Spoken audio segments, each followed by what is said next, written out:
आज हम आपको माता भुवनेश्वरी की साधना विधि के बारे में बताने जा रहे हैं। ये तो आप सब जानते ही हैं कि 10 महाविद्याओं में चतुर्थ स्थान पर भुवनेश्वरी साधना मानी जाती है। इस साधना को करने के बाद साधक के जीवन में बहुत ही समस्याओं का स्वयं ही निवारण हो जाता है। माता भुवनेश्वरी साधना विधि को जानकर आप भी महाविद्या भुवनेश्वरी की असीम कृपा का पात्र बन सकते हैं। महाविद्या माता भुवनेश्वरी साधना को करने के लिए साधक के समस्त सामग्री में विशेष रूप से सिद्धि युक्त होनी चाहिए। यदि ऐसा नहीं हुआ तो आप ये साधना नहीं कर सकोगे। अब चलिए साधना में लगने वाले सिद्ध सामग्री को बताते हैं। महाविद्या भुवनेश्वरी साधना में साधक को सिद्ध प्राण प्रतिष्ठित भुवनेश्वरी यंत्र, सफेद हकीक या रुद्राक्ष माला, 10 लघु नारियल, ये 3 चीजें होनी चाहिए। महाविद्या माता भुवनेश्वरी साधना को आप नवरात्रि या शिवरात्रि या किसी भी शुक्ल पक्ष के सोमवार के दिन से शुरू कर सकते हैं। इनकी साधना का समय सुबह 4 से 6 बजे के बीच या रात्रि 10 बजे के बाद कर सकते हैं। महाविद्या माता भुवनेश्वरी साधना वाले साधक को स्नान करके शुद्ध सफेद वस्त्र धारण करके अपने घर में किसी एकांत स्थान या पूजा कक्ष में पूर्व दिशा की तरफ मुख करके सफेद ऊनी आसन पर बैठना चाहिए। उसके बाद अपने सामने चौकी रखकर उस पर सफेद रंग का कपड़ा बिछाकर उस पर प्लेट रखकर रोली से त्रिकोण बनाए।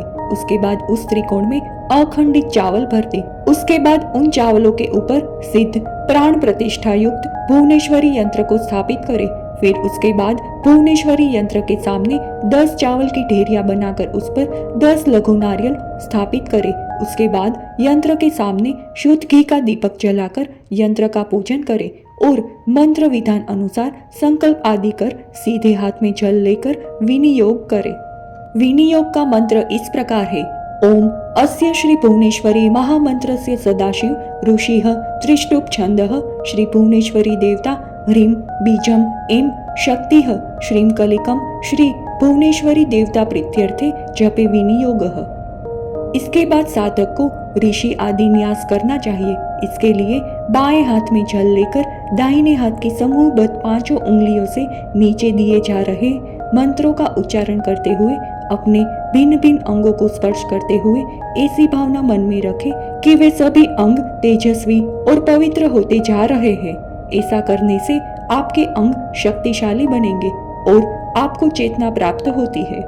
ऋषि आदि न्यास मंत्र इस प्रकार है: सदाशिव ऋषिये नमः शीर से सर को स्पर्श करे, त्रिष्टुष छंद से नमः मुखे मुख को स्पर्श करे, श्री भुवनेश्वरी देवताय नमः हृदये हृदय को स्पर्श करे, ह्रीं बीजाय नमः गुहे एम शक्तिये नमः पादयो दोनों पैरों को स्पर्श करे, श्रीं कीलकाय नमः नाभो नाभि को स्पर्श करे, विनियोगाय नमः सर्वांगे पूरे शरीर को स्पर्श करे। शादी न्यास करने के बाद साधक को कर न्यास करना चाहिए। इसके लिए अपने दोनों हाथों के अंगूठे से अपने हाथ की विभिन्न उंगलियों से नीचे दिए जा रहे मंत्रों के साथ शरीर के विभिन्न अंगों को स्पर्श करते हुए ऐसी भावना मन में रखें कि वे सभी अंग तेजस्वी और पवित्र होते जा रहे हैं। ऐसा करने से आपके अंग शक्तिशाली बनेंगे और आप में चेतना प्राप्त होती है। कर न्यास का मंत्र इस प्रकार है: राम अंगुष्ठाभ्याम नमः, ह्रीं तर्जनीभ्याम नमः, हूं मध्यमाभ्याम नमः, हेम अनामिकाभ्याम नमः, रोम कनिष्ठिकाभ्याम नमः, र करतलकर पृष्ठाभ्याम नमः।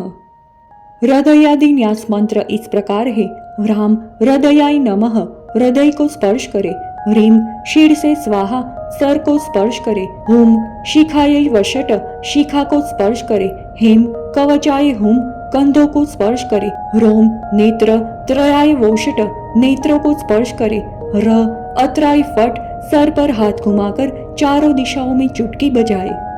इसके बाद साधक को माता का ध्यान करना चाहिए। इसके बाद दोनों हाथ जोड़कर माँ भगवती भुवनेश्वरी का ध्यान करके भुवनेश्वरी माँ का पूजन करना चाहिए। धूप दीप चावल पुष्प से तद भुवनेश्वरी महाविद्या मंत्र का जाप करना चाहिए।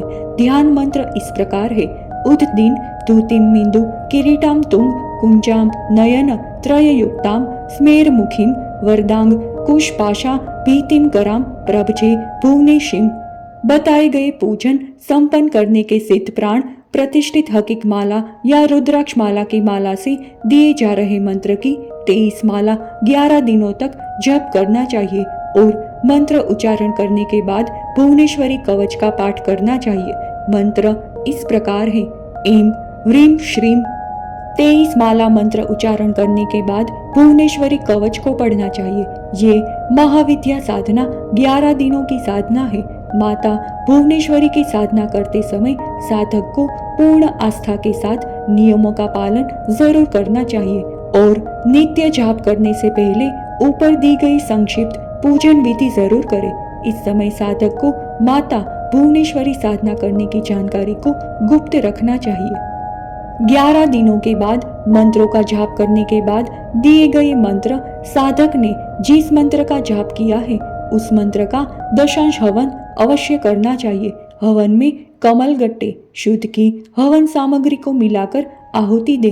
हवन के बाद भुवनेश्वरी यंत्र को अपने घर के मंदिर या तिजोरी में लाल वस्त्र में बांधकर 1 साल के लिए रख देना चाहिए और बाकी बची हुई पूजा सामग्री को नदी या किसी पीपल के नीचे विसर्जन कर देना चाहिए। ऐसा करने से साधक की साधना पूर्ण हो जाती है और साधक के ऊपर माँ भुवनेश्वरी देवी की कृपा सदैव बनी रहती है।